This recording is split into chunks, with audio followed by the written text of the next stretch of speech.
Olá, boa noite a todos. A proposta do Frente a Frente de sexta-feira é mostrar o contexto da igreja vinculado com o cotidiano humano. Igreja e sociedade estão entrelaçadas. As missões do novo arcebispo de Fortaleza, no Ceará, é tema central do Frente a Frente especial desta sexta-feira à noite. Dom Gregório Paixão assume nesta sexta-feira como arcebispo de Fortaleza e participa conosco via Zoom do Frente a Frente.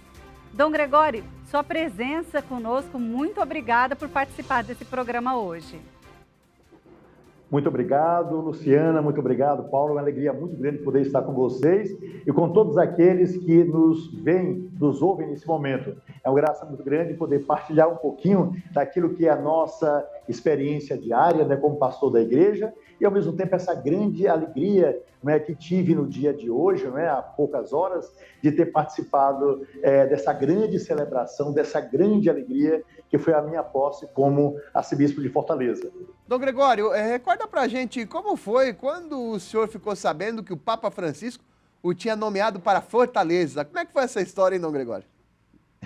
Foi aproximadamente 2 meses atrás, não é? O núncio apostólico me fez uma ligação, né? Dom Jean Batista de Quatro, que é nosso querido núncio apostólico. Ele disse: Dom Gregório, eu preciso falar com o senhor, né? Encontre um lugarzinho. O senhor está sozinho, porque geralmente a gente está com muita gente ao lado, né? Então, está sozinho? Eu disse sim. Ele disse: olha, eu preciso falar com você.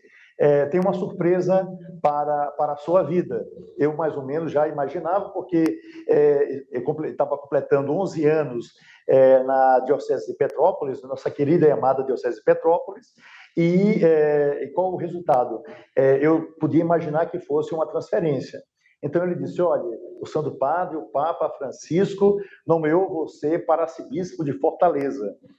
Na hora que ele falou sobre isso, eu confesso que fiquei profundamente surpreso, porque não imaginava que ia sair, não é, de Petrópolis para uma capital, principalmente uma capital tão grande quanto Fortaleza, né? Então, quando ele deu a notícia, eu acho que ele percebeu que eu fiquei um pouco assustado, assim, não é? E, se eu não estou enganado, eu até repeti, Fortaleza, quer dizer, devido ao susto que levei, sim, para Fortaleza, né?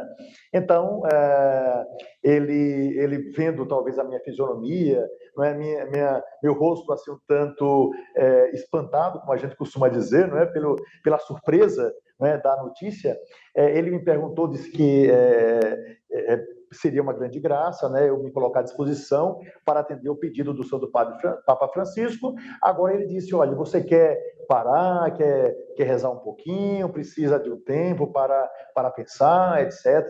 E eu disse para o núncio apostólico, eu disse: olha, senhor núncio, eu saí da capela, né, há poucos instantes para a minha oração matutina, estou muito tranquilo e eu estou aqui para obedecer, né? Minha função na igreja é seguir aquilo que a igreja me pede, né? E eu não peço nada à igreja, mas também não nego nada daquilo que a igreja me manda fazer ou me pede. Então, portanto, não preciso mais de nenhum tempo para pensar. Então, eu aceito esse encargo que está me sendo dado pelo Santo Padre, o Papa Francisco, e eu sei que é a vontade de Deus para a minha vida. Então, ele marcou a data da publicação e isso depois chegou ao público. Mas realmente foi um momento de alegria, uma grande surpresa. Essa conversa toda com o núncio apostólico Dom Jean Batista foi presencial, Dom Gregório? Não, foi online, né? Foi através da internet, porque ele queria justamente antecipar, adiantar ao máximo, não é, essa questão ligada à publicação. Então foi tudo feito como nós estamos fazendo nesse exato momento, através de uma chamada de vídeo, né? Então realmente foi uma graça muito grande poder falar assim, mas também trazer uma boa nova, mesmo que estando distante, na distância de Petrópolis para Brasília. Como foi segurar o segredo até o dia da nomeação? Do dia que o senhor foi chamado de fato até o dia que é publicado? Porque é uma norma, tem que ter segredo ali, ninguém pode ficar sabendo. Como é que foi segurar isso? Olha, segurar é muito fácil porque, como somos sacerdotes, né, nós, padres, bispos, estamos acostumados a guardar para sempre segredo de confissão, aquilo que a pessoa nos fala em particular e pede sigilo, né, e também aquilo que a igreja nos apresenta, que são coisas muitas vezes que exigem de nós um sigilo. Então, para mim, não foi nenhuma dificuldade, só que pedi licença para poder falar com duas pessoas, né? A primeira delas a minha secretária, né, Fabiana, porque eu precisava preparar toda a parte documental, uma série de questões que eram fundamentais preparar para entregar a Santa Sé. Então, ela precisava saber.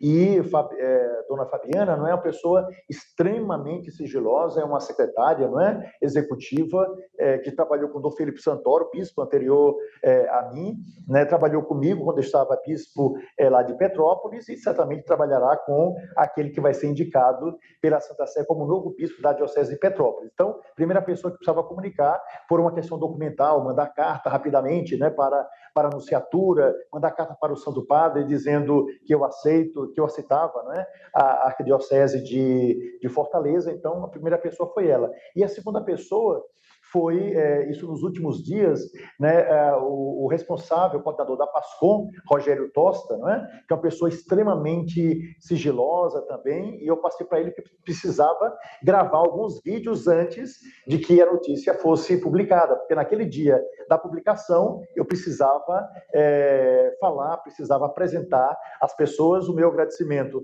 à Diocese de Petrópolis e, ao mesmo tempo, pedir licença para ingressar na Arquidiocese de Fortaleza, enviando uma palavra para todos os que lá estavam. Então, foi essa grande graça que tive naquele momento. Então, somente essas duas pessoas. E o resto foi publicado apenas um dia, surpresa para todo mundo, porque os padres não sabiam, ninguém sabia da diocese, né? E, finalmente, tudo foi publicado. Foi um momento de muita alegria, de muita emoção.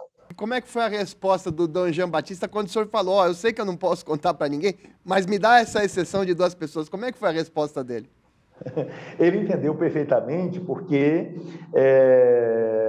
ele sabia que eu tinha que falar pelo menos com essas pessoas por uma questão de trabalho, né? Mas ele disse, olha, então espera assim bem pertinho, assim por diante para fazer isso. Tanto é que as gravações foram feitas, né? Os vídeos que preparei, esses dois vídeos, eles foram feitos faltando, eu acho que no máximo 2 dias, um dia para a publicação, na verdade, né? Então foi tudo assim tudo muito rápido, foi uma tarefa tranquila. Mas eu digo para vocês que aquelas pessoas que trabalham conosco como assessores estão acostumados, não é, a sigilos, não é?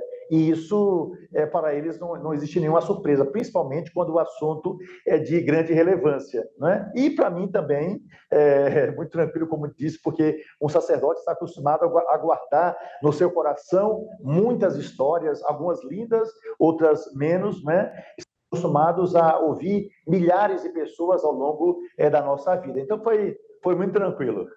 Tinha alguma missa, algum compromisso do senhor à frente que o senhor teve que desmarcar? Olha, na verdade, por incrível que pareça, né, eu fiquei, não desmarquei nenhum compromisso, e na diocese, mesmo naquele primeiro dia, né, eu assumi todos os meus compromissos sem digamos, desmarcar nenhum deles, né? Só, naturalmente, no finalzinho, que lá em Petrópolis eu fui obrigado a desmarcar, né, alguns compromissos, porque já estava para fazer uma viagem, né? É bom lembrar que eu cheguei aqui em Fortaleza, faltando apenas 2 dias para a minha posse, e olhem que eu não conheço propriamente Fortaleza, eu estive em Fortaleza apenas 2 vezes, em 2 congressos, e também, né, naquele período eu visitei os 2 mosteiros beneditinos, que eu sou monge beneditino, então eu visitei esses 2 mosteiros. Então eu cheguei apenas faltando 2 dias, mas assumi toda a minha agenda, né, durante 2 meses, né, para dar até a última gota de sangue àquela diocese que amei tanto, que continuo amando naturalmente, né, e que me deu tantas coisas maravilhosas. Eu fui extremamente feliz ali em Petrópolis, portanto, eu fiz questão de ficar até os últimos dias para poder me despedir com tranquilidade, reencontrar os grandes amigos, não é? Estar com as pessoas, não é? E viver até o último momento essa grande alegria que foi ter vivido aquilo naquela diocese que, inegavelmente, é um pedacinho do paraíso aqui na Terra. Não é? Então, foi só motivo de alegria. Então, fiquei até o finalzinho e cheguei aqui em Fortaleza, faltando apenas 2 dias. Gostaria que o senhor falasse um pouquinho da sua história formativa como religioso. Pois bem, não é? Eu ingressei no mosteiro ainda muito jovem, não é? Vindo de Aracaju, Sergipe, minha família, uma família profundamente religiosa, não é? A minha formação anterior foi uma formação no colégio salesiano e os 2 últimos anos no colégio chamado Ateneu Sergipense. Então, eu estudei nesses 2 colégios. Desses 2 colégios, eu fui para o mosteiro. Ali, naturalmente, o mosteiro tem um período de formação. Então, 1 ano de postulantado, 2 anos de noviciado. Quando eu terminei o noviciado, depois de 3 anos de formação, eu fui enviado pelo mosteiro para o mosteiro de São Bento, do Rio de Janeiro. Né? E ali eu vivi, estudei durante 6 anos, indo e voltando ao mosteiro no período de férias. Então, a formação foi essa, inicial, e depois eu fiz a minha profissão perpétua. Depois que terminei o curso de teologia, depois de uma longa formação, né, na vida monástica, então eu fui finalmente ordenado sacerdote em 1993. Então, né, esse ano eu completei 30 anos de sacerdócio, né, e 17 de vida episcopal. Então, essa é a minha experiência dentro desse período formativo. Depois, naturalmente, tive outras formações, mas o básico da minha formação foi feita nesses 2 mosteiros, Mosteiro de São Bento da Bahia e Mosteiro de São Bento do Rio de Janeiro. Então, realmente uma graça especial. Quem o ordenou padre, Dom Gregório?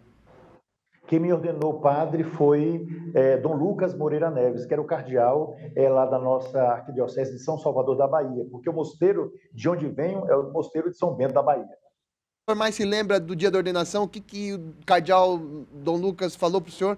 O senhor lembra até hoje? A cada dia que o senhor lembra? Olha, veja só, foi bem interessante, porque Dom Lucas, naturalmente sendo cardeal, ele tinha muitas funções, não apenas na arquidiocese de Salvador, mas também tinha funções em Roma, então ele viajava muito, etc.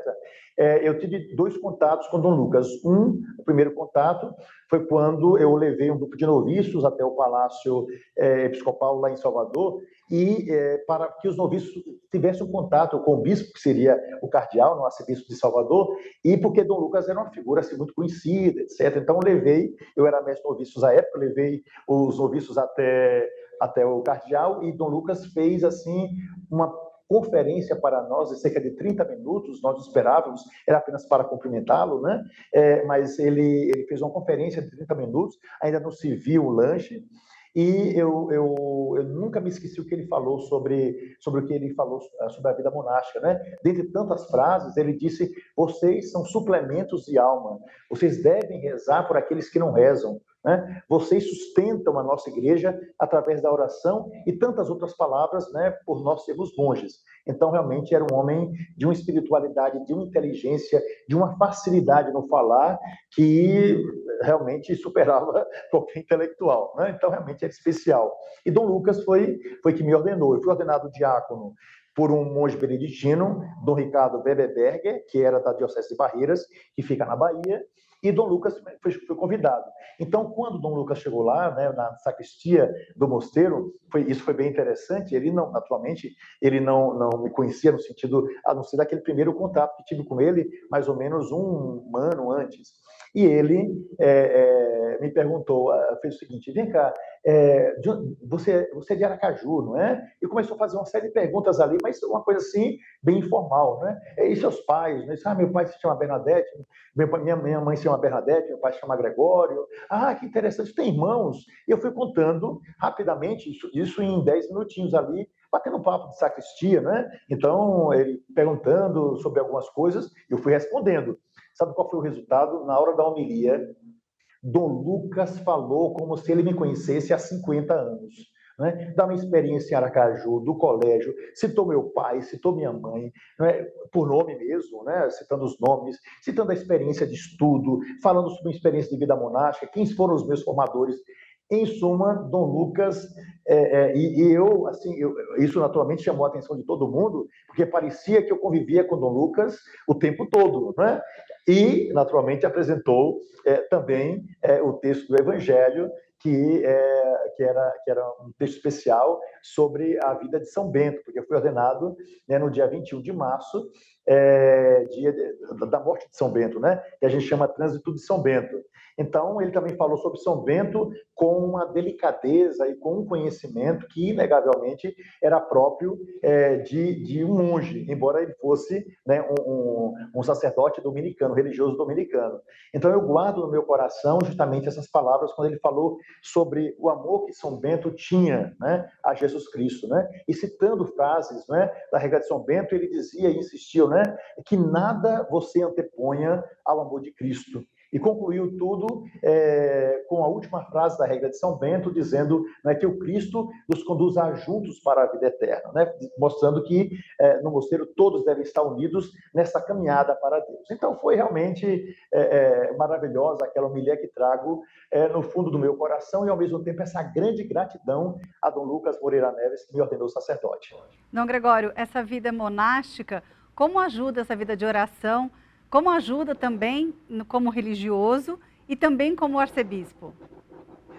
Veja só, Luciana, é bem interessante a gente perceber que quando saímos de um mosteiro, a vida é totalmente diferente, porque no mosteiro nós somos como um exército, temos horário para tudo, tudo muito regrado, e no mosteiro é muito exigente tanto a vida de oração como também a vida de trabalho, né? E os estudos, porque os três pilares da vida monástica, né, é a oração, o trabalho e a vida de estudos. Então, isso nós temos como formação para toda uma vida. E eu tinha uma vida muito regular, né? Quem está no mosteiro, por exemplo, o bom está no mosteiro da Bahia, ele sabe que no dia, por exemplo, 5 de fevereiro de 2029, por exemplo, não é? O sino do mosteiro vai estar batendo ao meio-dia para começar a hora média, por exemplo. Ele sabe que, não é, o sino vai bater às 6 horas da tarde do dia 25 de dezembro de 2042, né, para o ofício de vésperas, e assim por diante. Então, é tudo muito regulado. Então, quando eu saí do mosteiro, inegavelmente, a dificuldade foi muito grande, porque eu estava acostumado com aquilo que era próprio da vida monástica. Mas nós aprendemos no mosteiro que nós precisamos rezar o tempo todo, porque esse foi o mandato de Jesus, né? Orai o tempo todo e vigiai o tempo todo. Então, o que acontece? As orações da manhã eu consigo fazer, né? Vigílias, laudes, que são as orações próprias de um monge.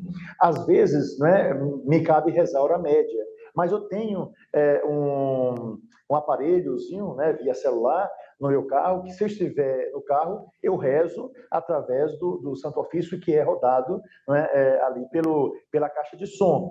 E se estou nas comunidades, assim por diante, eu consigo rezar vésperas. E quando eu não consigo, porque estou em trânsito, então o que eu faço? Se estou sozinho, eu pego o meu breviário e rezo, mas existe uma oração que é fundamental na vida monástica, que é você perceber que tudo aquilo lhe leva a Deus.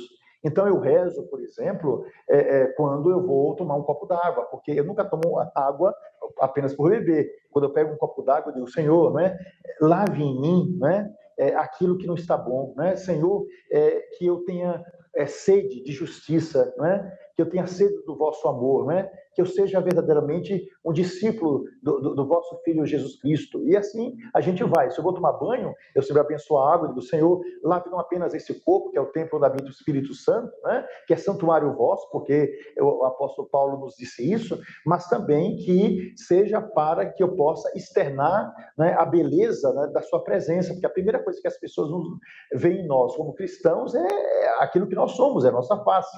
Né? Se eu acendo a luz, eu imediatamente, já é automático, né? Cristo é a luz do mundo. Né? E assim por diante, quer dizer, eu tento rezar através das coisas mais simples. Quando eu passo por uma porta, né, geralmente, quando eu abro uma porta, né, eu sempre lembro, né, Jesus é a porta, ele disse, eu sou a porta. né? Então, que, Senhor, que o lobo, né, não venha, mas que o Senhor, que é o pastor, venha sobre a minha vida. Então, eu busco rezar o tempo todo e perceber a beleza de Deus pela natureza, por aquilo que a gente contempla, pelas obras de arte, pelas pessoas que estão à minha frente, né? Então, isso tudo é oração. Se a gente consegue olhar para o rosto de um mendigo, a gente está olhando para o rosto de Jesus, né? Se a gente consegue olhar para o rosto de uma criança, né? Quem recebe uma criança, meu nome, a mim está recebendo. Eu estou olhando também para o rosto de Jesus, né? Se alguém que tem uma necessidade, está triste, eu dou uma palavra, é o rosto de Jesus que vem a mim. Então, a gente pode transformar a nossa vida no trabalho, em tudo aquilo que a gente faz, né? É através da nossa oração, né? Eu confesso a vocês, né, que geralmente agradeço numa necessidade, quando consigo, numa urgência, falar com alguém pelo celular, eu digo sempre, Senhor, abençoe esse homem que inventou o celular, né? Quando, por exemplo, vou tomar banho lá em Petrópolis, né, que eu estava lá, é muito frio, então quando ligava o chuveiro com água quente, eu dizia, Senhor, abençoe quem inventou o chuveiro, né? Então, ou seja, eu acho que nós podemos rezar o tempo todo, né? E perceber essa presença de Deus o tempo todo em nossa vida, nas coisas mais simples. É assim que eu tento rezar e continuar a minha missão através daquilo que eu aprendi no mosteiro. Dom Gregório, essa vida no mosteiro, muita gente pode pensar que às vezes é uma vida de solidão, mas o senhor está dizendo que a oração te acompanha, que Jesus te acompanha. Então, a vida no mosteiro e também fora dela não é uma vida solitária. Olha, Luciana, além de não ser uma vida solitária, eu digo para você que é uma vida extremamente exigente no que diz respeito ao trabalho e aos contatos, porque embora você viva, né, ali no mosteiro com os mesmos irmãos, né, você tem também trabalho com confessionário, as pessoas buscam muito o mosteiro para a confissão, nós temos uma vida litúrgica muito intensa, né, nós temos uma vida de estudo muito intensa. Então, eu posso lhe garantir que a vida do mosteiro nós podemos experimentar tudo, menos solidão. Claro que existe um espaço muito grande para silêncio, para oração, para meditação, mas é presença de Deus, como você bem disse, né? É presença do Altíssimo na sua vida. Então, quem percebe esse Senhor ao seu lado nunca está sozinho, né? Afinal de contas, Jesus disse, eis que estarei convosco até os confins da terra, né? Então, estando sozinho, estando com os outros, o Senhor sempre está conosco. Então, não existe solidão no mosteiro, isso eu posso garantir. Vamos fazer um rápido intervalo e já voltaremos com a sequência da entrevista frente a frente especialíssimo hoje com o novo arcebispo de Fortaleza, no Ceará, Dom Gregório Paixão.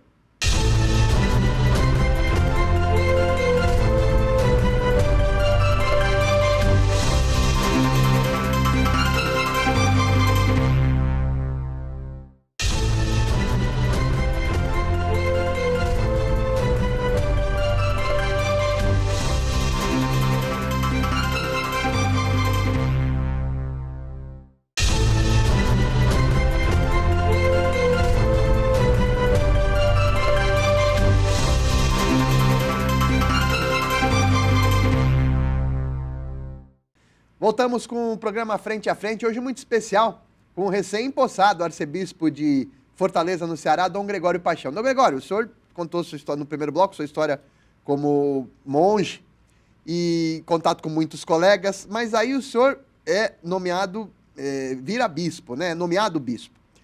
E aí como é que fica? Porque a vida do bispo, teoricamente, seria uma vida mais solitária, em comparação com a vida em mosteiro, por exemplo. Como é que é essa diferença, hein, Dom Gregório?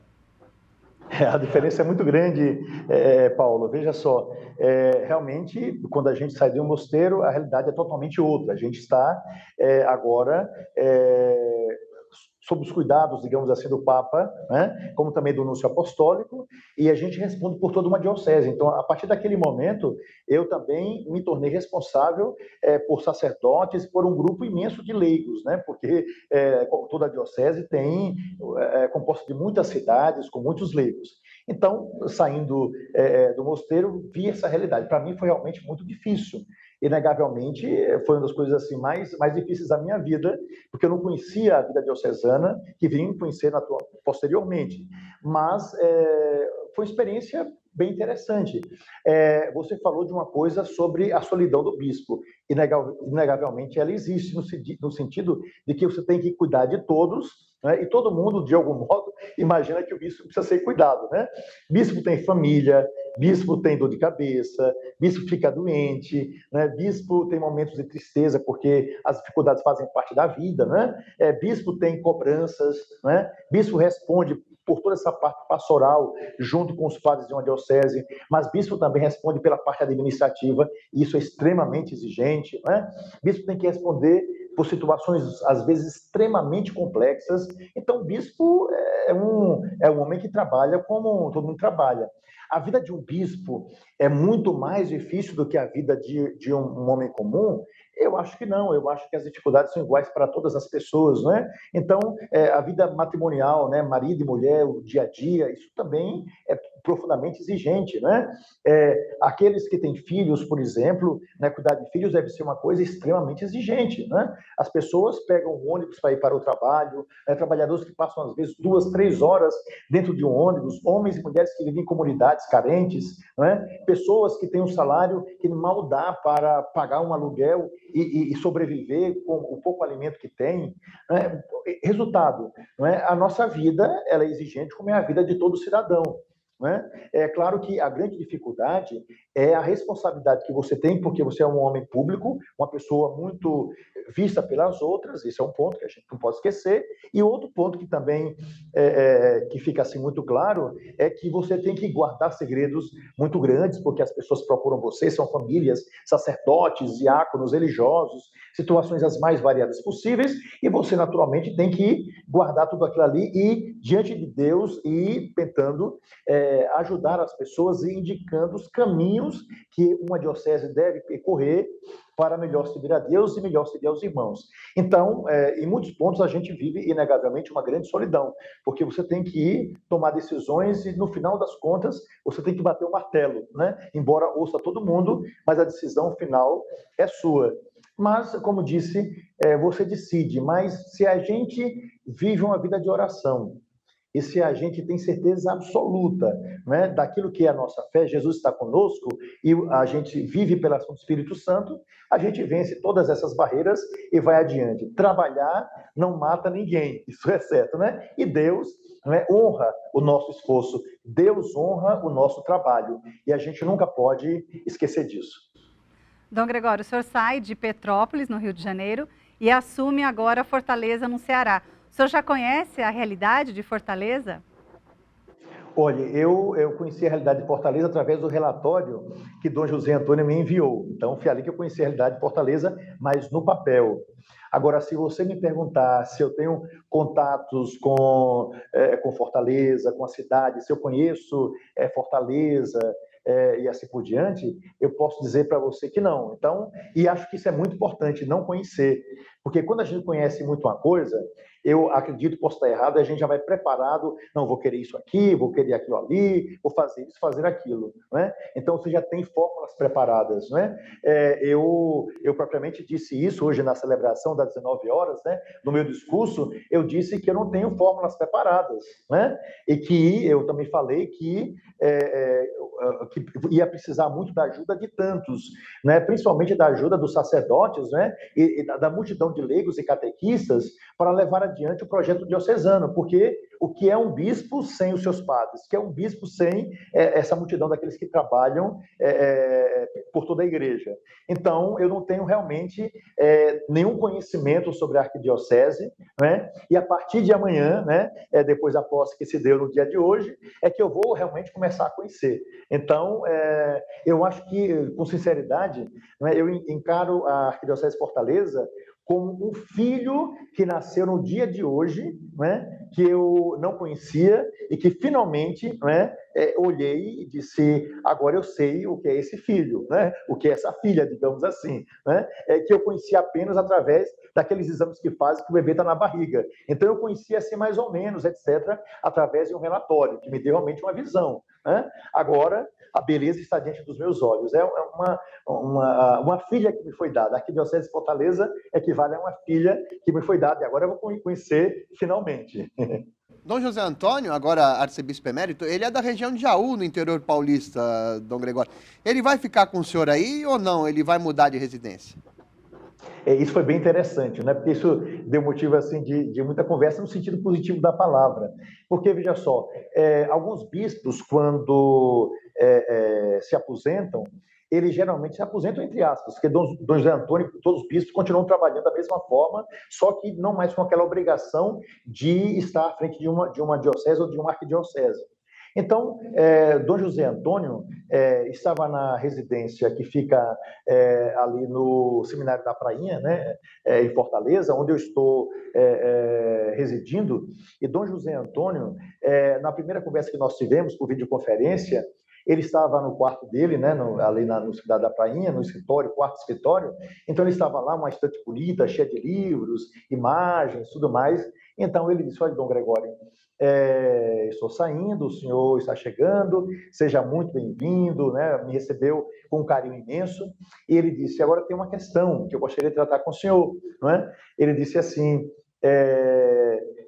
Dom Gregório, eu preciso saber o que é que Deus e o senhor vai me indicar como lugar para eu ficar, porque eu não devo voltar para São Paulo, né? Porque vivi os últimos 24 anos aqui, tenho um médico aqui, minha vida está bem estabilizada aqui em Fortaleza, amo a todos, me sinto muito querido aqui por todo mundo, e eu gostaria de saber o que é que o senhor, eu gostaria de decidir, eu vou para uma casa, eu vou para ser capelão em algum lugar. Ele falou assim com muita simplicidade, né, para mim. Eu disse: Dom José Antônio, né, o senhor está aí há 24 anos, né, nesse quarto, assim por diante, aí na casa, né, onde o senhor está, porque estava falando de videoconferência, há 2 meses atrás, né, a funcionária já conhece o que o senhor gosta de comer, né, o senhor tem seus médicos, assim por diante, para que é que o senhor vai querer ir para outro lugar? Vamos fazer comunidade. Eu sou monge beneditino, vivi em comunidade durante 23 anos e meio da minha vida dentro de um mosteiro, não é? Sei o que é viver em comunidade, né? Aprender com os outros, principalmente com aqueles que são mais velhos. O senhor pode me ensinar bastante também. Vamos dividir as experiências, né? Fique aí, não é? Aí ele falou assim: então tá certo, tem esse quarto aqui, esse quarto eu vou sair, não é? O senhor pode ficar aqui. Eu disse: não, pelo amor de Deus, Dom José Antônio, fica aí, pelo amor de Deus, esse quarto é muito grande, esse quarto tá cheio de livros, imagina o senhor ter que tirar isso aí para levar para outro lugar. Fique aí e me arrume um quartinho aí na casa, né? Que eu sabia que lá o Seminário da Prainha tinha muitos quartos, então me arruma um quarto que eu vou ficar nesse quarto e vamos viver juntos aí com os 2 irmãos auxiliares. Aí foi só alegria para Dom José Antônio e para mim também, porque Dom José Antônio vai me ajudar a conhecer também a diocese. E a experiência de um irmão mais velho, né, que vai também colaborar com um irmão mais novo, né? Então vamos fazer uma linda vida comunitária, tenho certeza, com 4 irmãos morando juntos. Nada melhor do que viver em comunidade. E agora eu vou resgatar aquilo que eu tinha no mosteiro, porque terei a presença de Dom José Antônio e também agora, né, a partir de hoje, também a presença de 2 bispos auxiliares.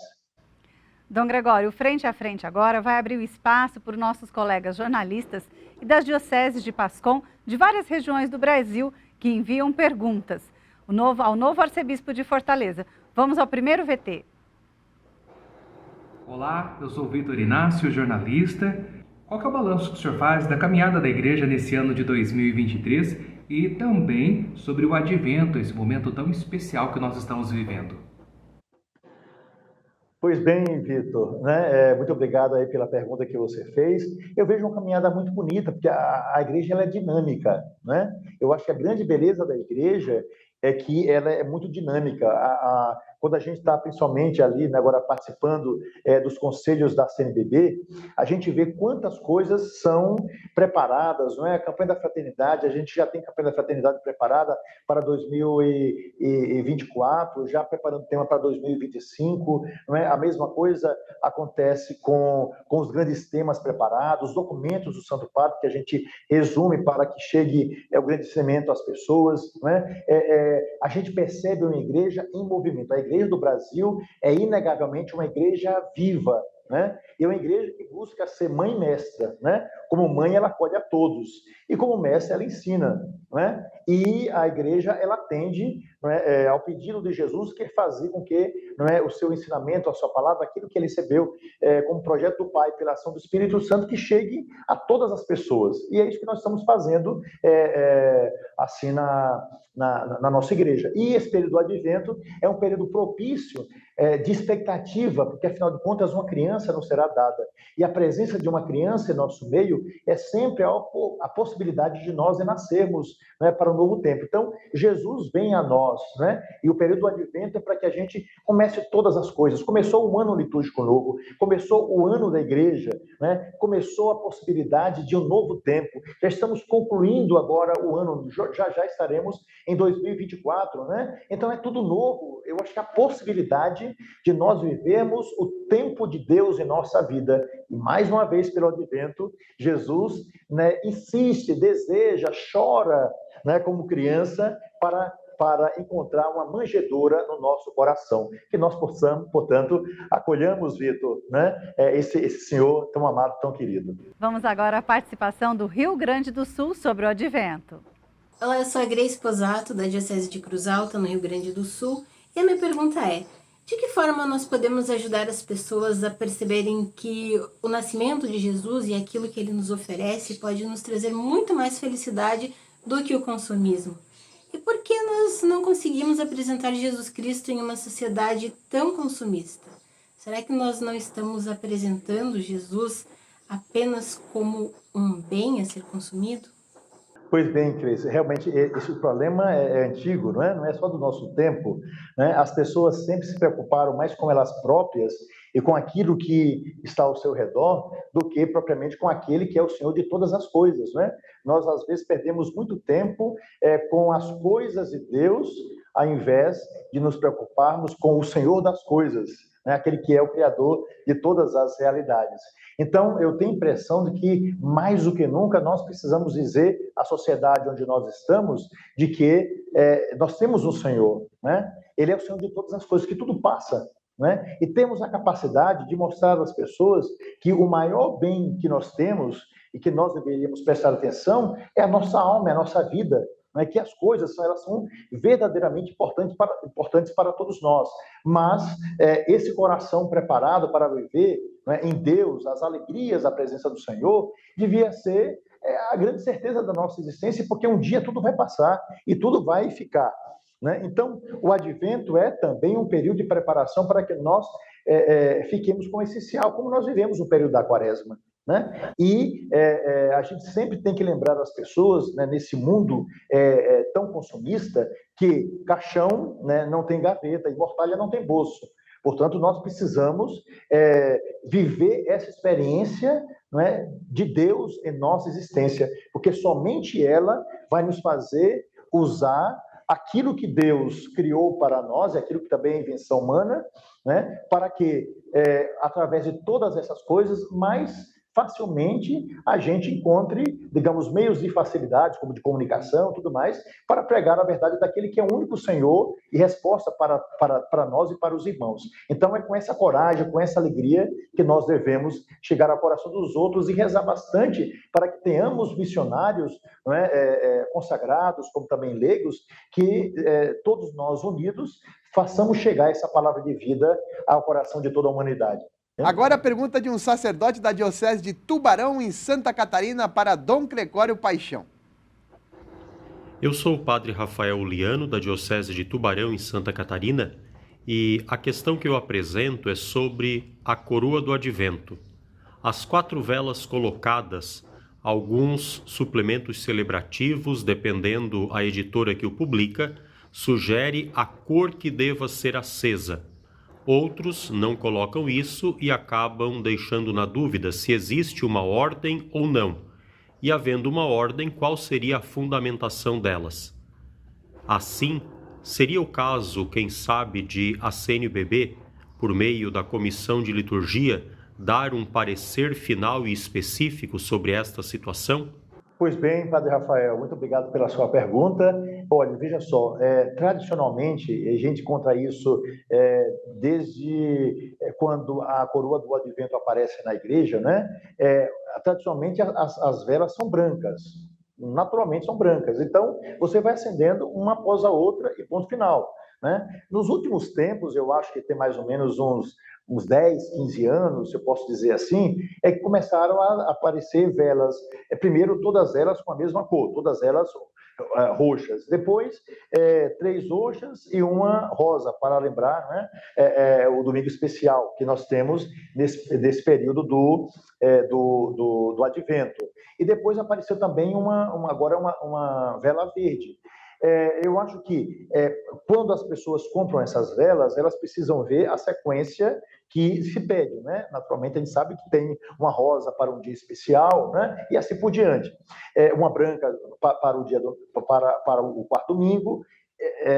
Precisamos seguir essa sequência.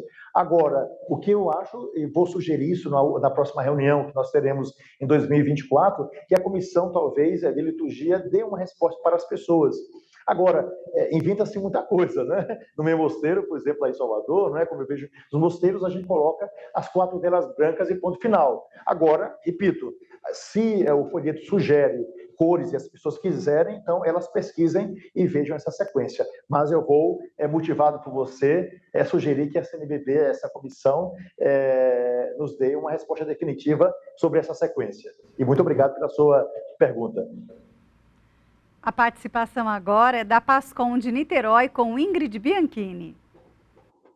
O Advento é um período de espera devota e fiel, também alegre, pelo Cristo que veio e na certeza que ele voltará.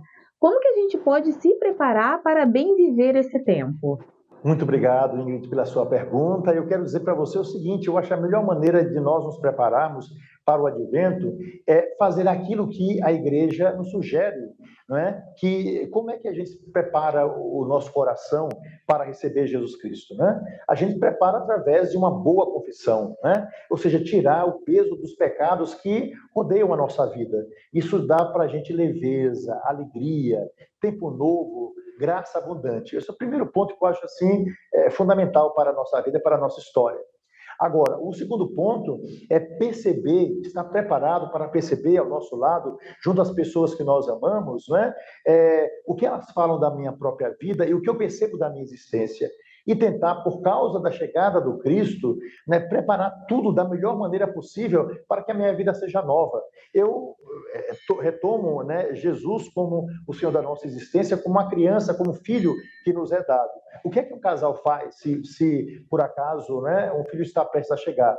A gente prepara o berço, a gente prepara um quartinho, a gente prepara, né, aquilo que vai ser no futuro a comida, a gente prepara todas essas coisas. Ou seja, a gente prepara um lugar especial para a chegada dessa criança.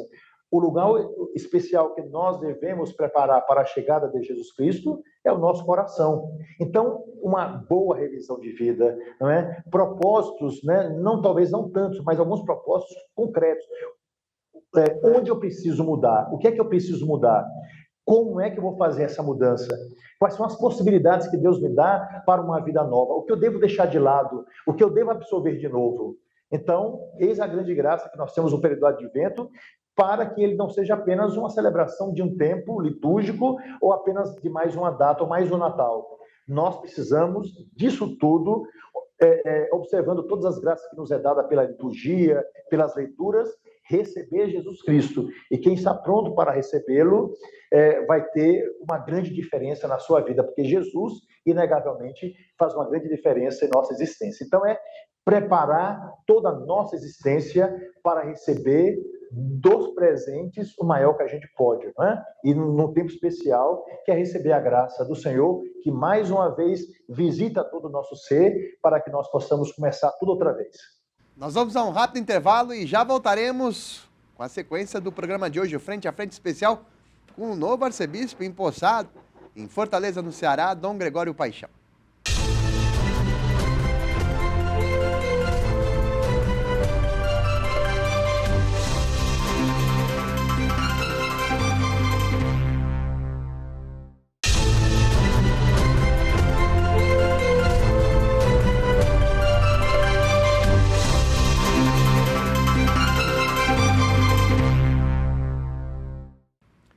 Voltamos com o último bloco do Frente a Frente, muito especial hoje, recebendo o recém-possado arcebispo de Fortaleza, no Ceará, Dom Gregório Paixão. Ele que era bispo de Petrópolis, na Serra do Rio de Janeiro. Quem faz a pergunta agora a Dom Gregório Paixão é Rafael Augusto, da Diocese de Campina Grande, na Paraíba. Rafael, é contigo. A pergunta que faço é: como relacionar o tempo do advento que nós estamos vivendo com o tempo da quaresma? Obrigado.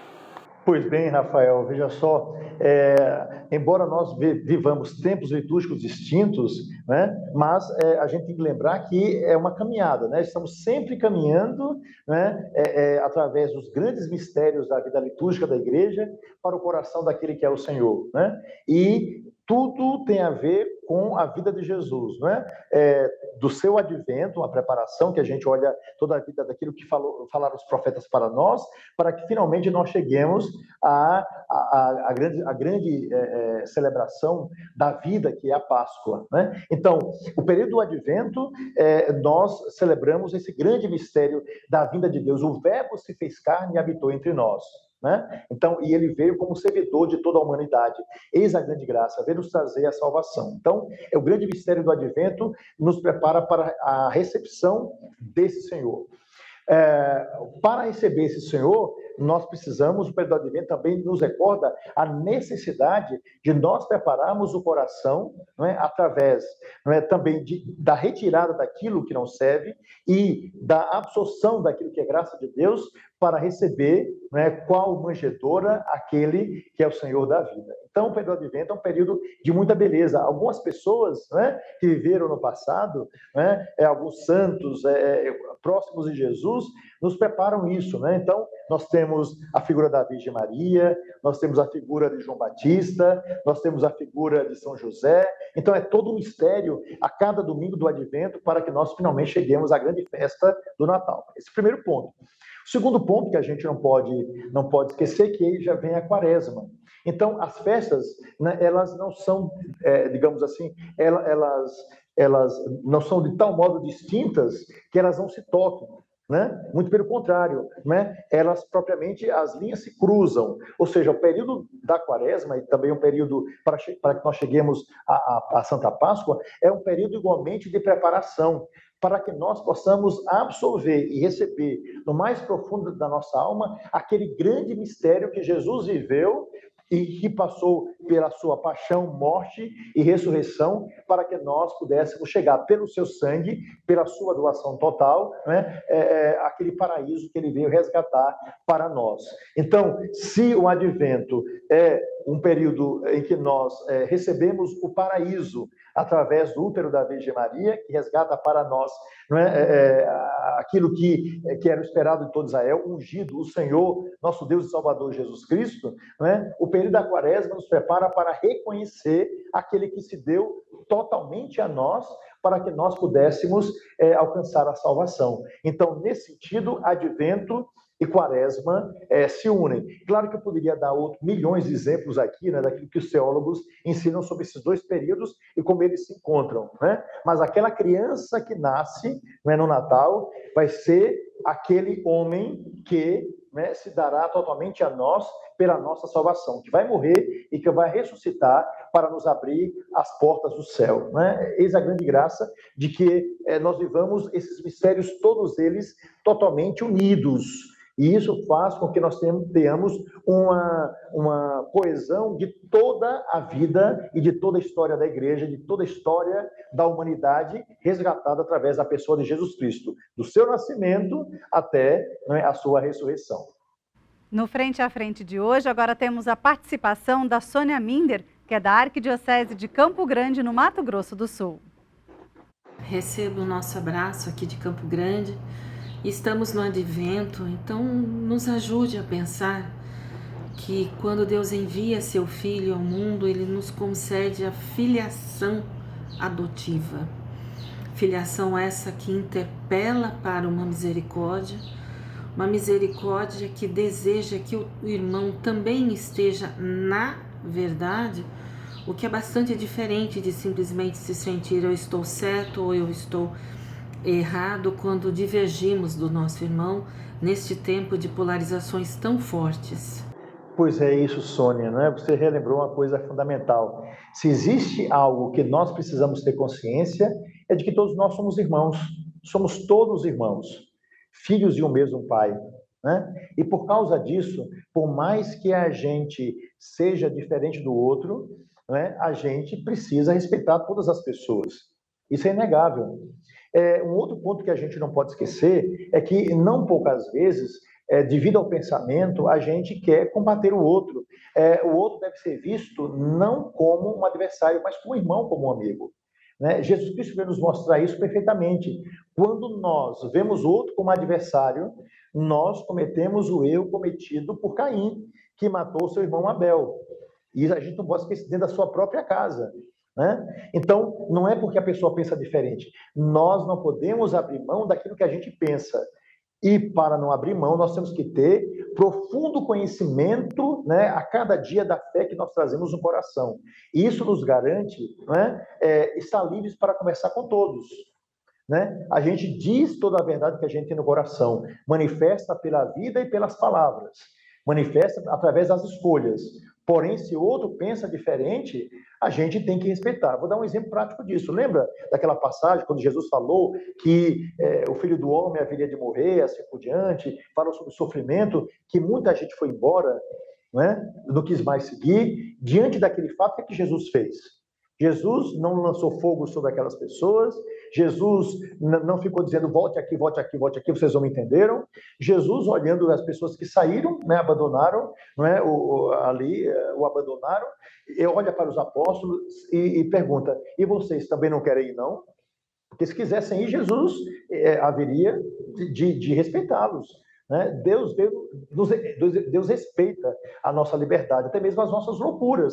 Ele gostaria que nós agíssemos diferente, né? Mas, infelizmente, nós podemos agir de uma forma, né, que é péssima, pode ser péssima. Mas o que é que acontece?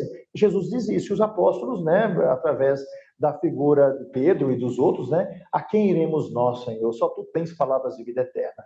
Então, nós precisamos ter essa certeza. E aquele que tem a certeza da sua fé não vai viver de proselitismo, não vai viver machucando o outro, não vai querer gritar no ouvido do outro a verdade que não vai ser ouvida.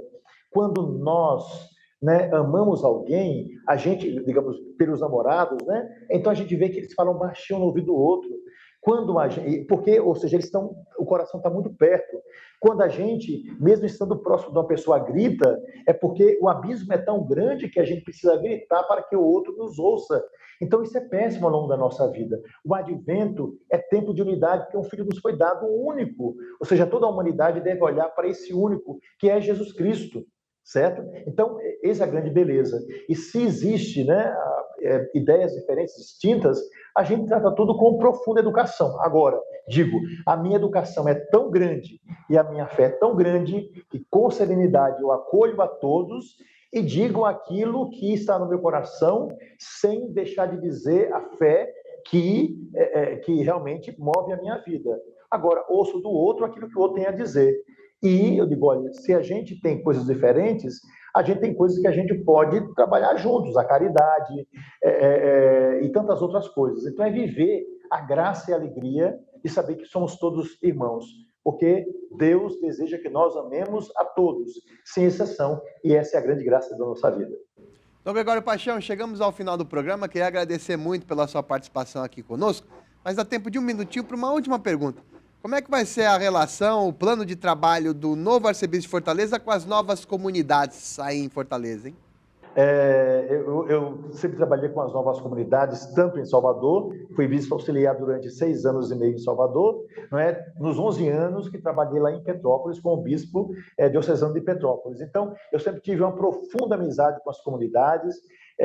Eu sempre li os documentos que saíram sobre as novas comunidades, né? Eu lembro tanto daquilo que o Papa João Paulo II, quanto o Papa Bento XVI e agora o Papa Francisco falou sobre as novas comunidades, né? Os nossos papas tiveram sempre um carinho muito grande e as novas comunidades fazem parte dessa novidade do Espírito Santo dentro da vida da igreja, né? Nós não conhecíamos, nós somos felizardos, porque nós conhecemos, vimos o desenvolvimento e amamos as novas comunidades. Como no século XI, XII, XIII e assim por diante, nós vimos o nascimento, né, da vida religiosa, né, através da formação ali dos franciscanos, dos dominicanos, né, que eram mendicantes, como também da vida religiosa feminina mais desenvolvida, como no passado, no século III e IV, nós vimos as virgens consagradas, as viúvas consagradas e os monges e monjas. Então, ou seja, a igreja, ela é movida pelo Espírito Santo. O Espírito Santo sempre dá novas possibilidades. Então, trabalharei com as novas comunidades com o mesmo carinho, com a mesma atenção, com a mesma amizade com que trabalhei em Salvador e trabalhei em Petrópolis. Dom Gregório, o Frente a Frente chega ao fim nesta sexta-feira. Nós queremos agradecer a sua participação com a gente aqui na Rede Vida, no Frente a Frente, e desejamos um pastoreio abençoado para o senhor à frente da Arquidiocese de Fortaleza. Muito obrigada. Eu agradeço, Luciana, agradeço a Paula e a toda a equipe da Rede Vida, que sempre tem trabalhado, lutado, né, nessa busca, né, de uma bela evangelização que deve chegar, né, a todas as pessoas. Então, a presença, né, das TVs, das rádios e todo o trabalho que é feito também pela internet, pela Rede Vida e por tantas outras emissoras, tem garantido a homens e mulheres de norte a sul do Brasil, de todos os recantos, né, a presença da igreja. Então, muito obrigado a vocês e, estando em Fortaleza, por favor, mais do que bem-vindos os queridos e amados irmãos da Rede Vida. Na sequência, você fica com o Jornal da Vida e a apresentação da jornalista Andréa Bonatelli. Rede Vida, frente a frente, cada vez mais frente a frente com a missão de comunicar.